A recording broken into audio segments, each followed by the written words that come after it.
राधे राधे सांग माने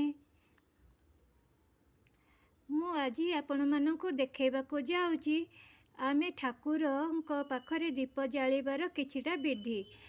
आमे समस्ते दीप जाली थाउ केमती ना गोटे दीप की जाली थाए कि तीनोटी कि चारोटी एमिटी किंतु सांग माने गोटे दीप जालिबा उचित नुहे कि तीनोटी दीप जालिबा भी उचित नुहे।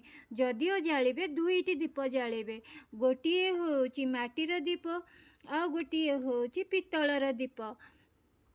कहीं ना सांग माने माटी होची माँ आ पित्तल होची बापा तो आमे ये दुईटा दीप आमे जाली पारिबा।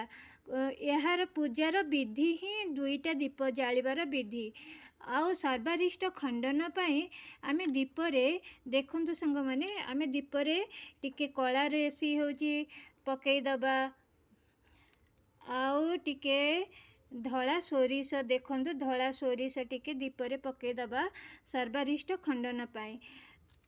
एहा परे आमे दुईटी तुलसी पत्र ता देहरे पकई दबा। एहा द्वारा ठाकुर आम पूजा संपूर्ण होइते ठाकुर आम पूजा भी ग्रहण करिथांती। आशा करछि सांग माने आपन को ये वीडियो पसंद आस्थिबो। हमर पितृपुरुष माने जेते बेले पूजा करूथिले पूर्व